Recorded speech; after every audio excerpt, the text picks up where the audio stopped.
শীতকালে গরম গরম ভাতের সাথে কিন্তু ভর্তা খেতে আমরা সবাই খুব পছন্দ করি।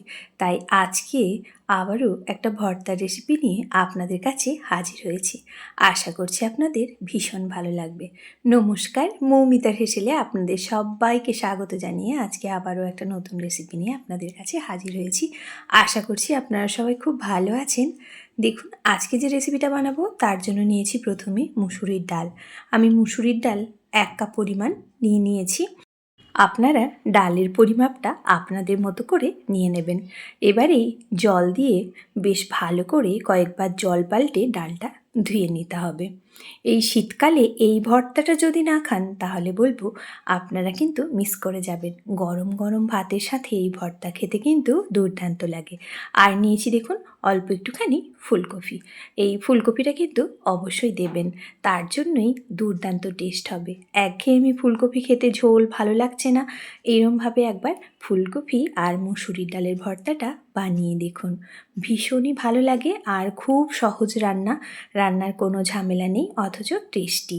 তাই বলবো অবশ্যই একবার বাড়িতে ট্রাই করবেন। ফুলকপিটাও কেটে নিলাম, তার সঙ্গে দেখুন একটা আলু নিয়েছি। আলুটাও আমি খোসাটা ছাড়িয়ে 4 ভাগ করে প্রথমে কেটে নেব।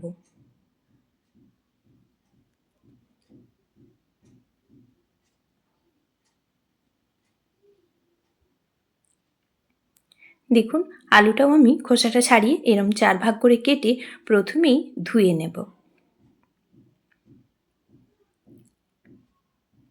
এবারেই দেখুন, এদিকে একটা কড়াই বসিয়েছি গ্যাসের মধ্যে, আর ডালটা ধুয়ে পুরোপুরি দিয়ে দিলাম।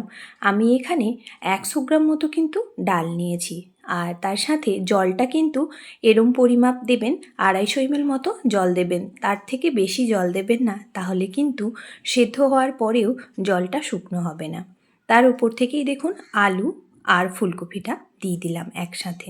এবারেই কয়েকটা রসুন দিয়ে দিলাম ছাড়িয়ে, টেস্ট অনুযায়ী দিয়ে দিচ্ছি লবণ।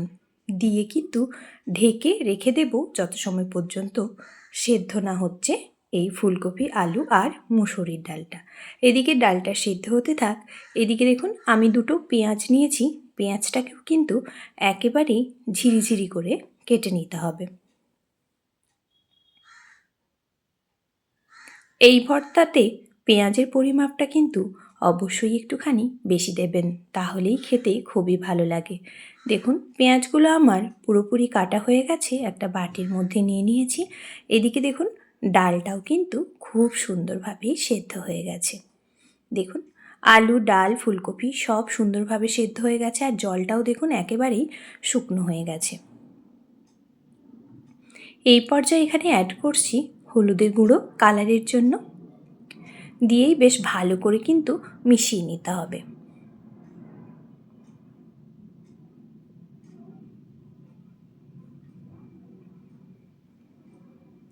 এবারেই ডালের মধ্যে ফুলকপি আর আলুটা ভালো করে ম্যাশ করে নেব। দেখুন, তাই একটা ম্যাচারের সাহায্যে বেশ ভালো করে আমি ম্যাশ করে নিচ্ছি। এই সময় কিন্তু গ্যাসের ফ্লেমটা হাইতে রাখবেন, তাতে করে কি হবে, ডাল থেকে যে জলটা বেরিয়েছে সবটাই বেশ সুন্দরভাবে খুব সহজেই কিন্তু শুকনো হয়ে যাবে।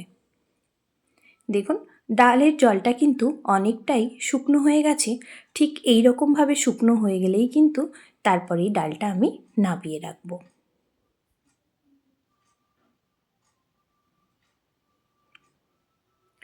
এবারেই কিন্তু ডালটা দেখুন আমি নামিয়ে নিচ্ছি। এরম শুকনো করেই ডালটা নামিয়ে নিতে হবে। আবারও গ্যাসের মধ্যে আরেকটা কড়াই বসিয়ে ওর মধ্যে দিয়ে দিলাম সর্ষের তেল। ভালো করে গরম হয়ে গেলে বেশ কয়েকটা শুকনো লঙ্কা ভালো করে ভেজে আর তুলে নেব।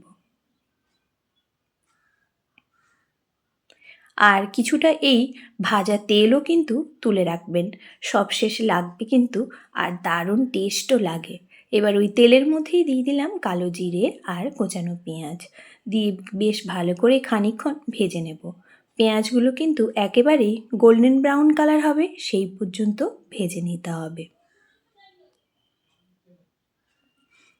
দেখুন, পেঁয়াজটা কিন্তু সুন্দরভাবেই সফট হয়ে গেছে, আর এইভাবেই পেঁয়াজটা ভাজা হয়ে গেলেই এর মধ্যে অ্যাড করব আগে থেকে ভেজে রাখা লঙ্কাটা গুঁড়ো করে রেখেছিলাম, সেটাই দিয়ে দিলাম পুরোটা।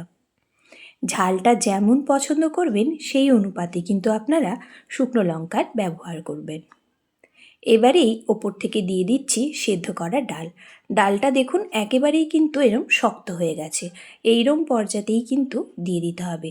দিয়ে দিলাম কিছুটা ধনেপাতা কুচি, দিয়েই এবার বেশ ভালো করে মিশিয়ে নিতে হবে। একেবারেই শুকনো শুকনো না হয়ে যাওয়া পর্যন্ত কিন্তু ডালটা এখানে ভাজতে হবে। সব ডাল আর ফুলকপিটা দেখুন এইভাবে ভেজে নিতে হবে, আর কড়াই ছাড়তে শুরু করলেই কিন্তু নামিয়ে নেব। দেখুন সুন্দরভাবে কিন্তু হয়ে গেছে, ঠান্ডা হয়ে গেলে একেবারেই শক্ত হয়ে যাবে। ঠিক এই পর্যায়েতেই আমি এটা নামিয়ে গরম গরম ভাতের সাথে পরিবেশন করবেন। আর এতটা ভালো হয় খেতে, আপনাদের কি বলবো। দেখুন কতটা সুন্দর হয়েছে, দেখতেও যেমনি সুন্দর হয়েছে খেতেও হয়েছিল দুর্দান্ত।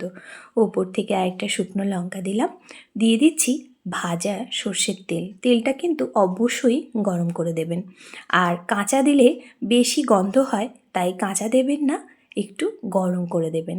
আর দিলাম একটা পাতিলেবু। এবারেই গরম গরম ভাতের সাথে এই ডাল ভর্তাটা বানিয়ে দেখুন, কেমন হলো কমেন্ট বক্সে জানাতে ভুলবেন না। যদি ভালো লাগে তাহলে অবশ্যই একটা লাইক, কমেন্ট, শেয়ার, সাবস্ক্রাইব করতে ভুলবেন না। ভালো থাকবেন, সুস্থ থাকবেন।